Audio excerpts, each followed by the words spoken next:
Moving over to Newcastle, Paul, we know that Oliver Glasner at Crystal Palace has doubled down on his stance that not all of their stars will be sold this summer after that FA Cup win. So is it important that Newcastle can be the first ones to get a star out of Crystal Palace and get that Mark Gahey deal done, especially since Gahey's been linked with Liverpool, Tottenham, and pretty much every other Premier League rival?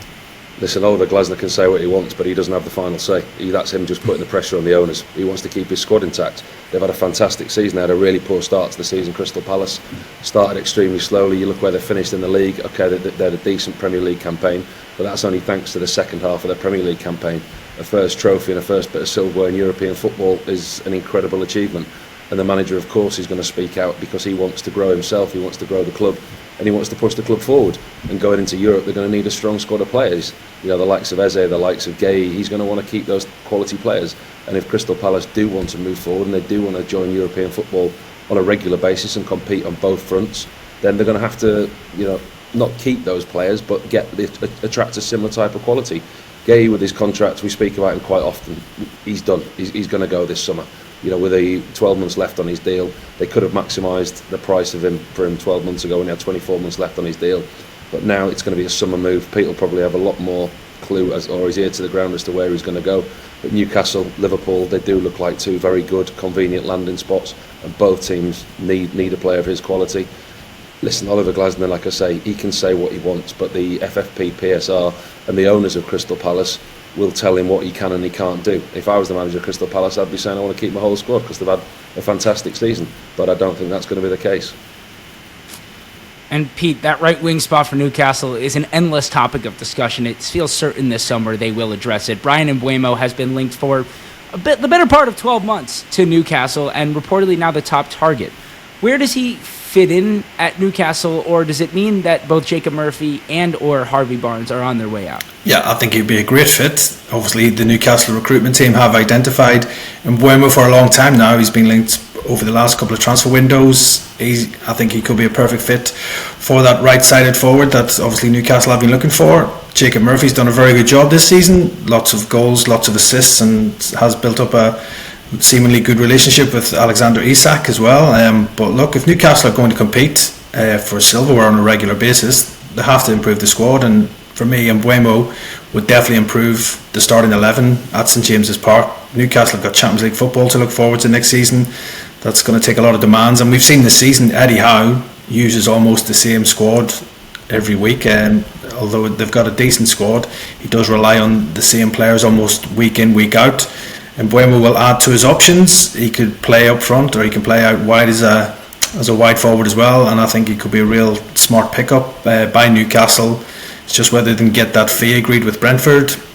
Probably looking around 50 to 60 million pounds, I think, for Brentford to cash in the Cameroon international. Thomas Frank has been quite frank, excuse the pun, that he does expect that he could move on this summer. This could be their last chance to cash in on Mbeumo, and I'm sure the player himself would really rise. Manchester United are heavily linked as well, like really heavily linked, what I've heard. Is it a straight choice from between Manchester United and Newcastle? Yeah. Because you read the reports, Manchester United are going heavily for him. Yeah, they are very much pushing to try and get a deal done for Mbeumo. So if I was Newcastle, I'd be pulling out all the stops to try and get this deal wrapped up as soon as possible. Newcastle will be hoping they've got that little trick up their sleeve of being able to offer Champions League football to Bryan Mbeumo. They'll be hoping that might give them the edge over Manchester United. It's good news for Brentford, I suppose, that you've got two big clubs like Newcastle and Manchester United battling it out. It might put up his price tag and his transfer fee, because there could be an auction for Mbeumo. But look, he's been a long-term target for Eddie Howe. I think Newcastle will be doing everything they can to try and persuade Mbeumo to make that move to St James's Park. And right now, choosing between Newcastle and Manchester United, you would probably think Newcastle would be the better landing spot right now for anybody. Obviously, United look like they're going to bring in Matheus Cunha as well. Can they afford a deal for Cunha and Mbeumo? That remains to be seen. Newcastle have the money there to do a deal, and as I said, I think they'll be doing everything they can to try and sign him. But yeah, it's going to be an interesting race between Manchester United and Newcastle to try and sign Mbeumo. And as I said, Brentford reluctantly will probably cash in this summer. And Paul, with Nick Pope expected to leave, do you expect Newcastle to go back in for James Trafford, even though Burnley have been promoted to the Premier League? I'm surprised that Pope is leaving. I think Pope is a top quality goalkeeper. I'd be very surprised if they happily let him go. Is James Trafford an upgrade on Nick Pope? Arguably not. You look at Nick Pope's experience. The only thing that lets Popey down at times is playing out from the back with his feet. He's a fantastic goalkeeper. He's a huge, imposing figure. I spent 2 years with him at Burnley when he was, when they signed him from Charlton, and Billy Mercer, the goalkeeper coach, worked extremely hard with him, and you can see the development in him. And I could see the development in him in the space of 18 months. When you look where he's got to now with Newcastle, and you look at the experience he's got not only at club level but international level, does James Trafford match that? No, he doesn't. The last time James Trafford was in the Premier League, he struggled with Burnley. Burnley, okay, they were a struggling side in the Premier League, but he got replaced. They had to bring Muric in, and he played the last 4 or 5 games of the season because Trafford's form was inconsistent. He's been excellent in the Championship, James Trafford. Collectively with the side and the defence, the number of clean sheets and the defensive record this year has been up there with the very best. He deserves his opportunity at the top level, but is he tried, tested and proven at the top level? No, he's not. Is Nick Pope? Yes, absolutely he is.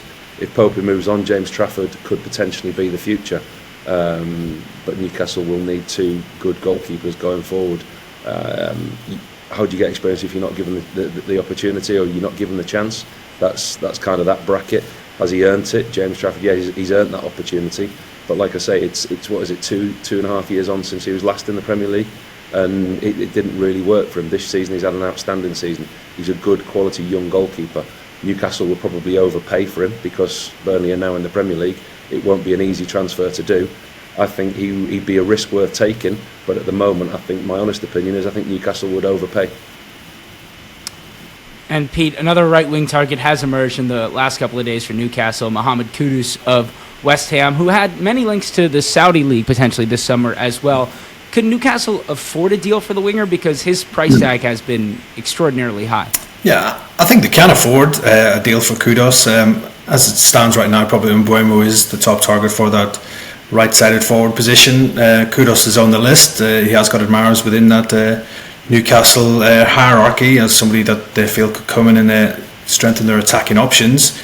He obviously has that release clause in his contract, Kudus, of around 75 million. I don't think many clubs would be willing to spend that in the Premier League, but I think due to West Ham's sort of current situation, probably his suitors feel they can get him for a cheaper fee than that right now. He's under contract at the London Stadium until 2028, but I just think right now West Ham would be willing to sacrifice Kudus just to keep them in line with FFP and everything else, and also would then allow Graham Potter maybe more manoeuvrability in the transfer window, which would help boost his own transfer plans as well. So I think they'd definitely be willing to listen to offers for the Ghana international. And look, Kudus is a top player. We've seen it on occasion.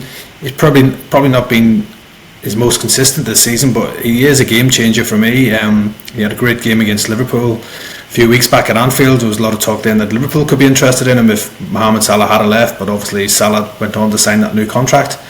Kudus is a top player. If Newcastle were to miss out on Mbeumo to Manchester United or somebody else, I think definitely it would push Kudus further up that list of targets for that right-sided role for Newcastle. The player himself, as you said, there has been a lot of rumours of interest from the Saudi Pro League. I understand he's not overly keen on that move just yet. He still feels he has enough to offer on the European scene, still only 24.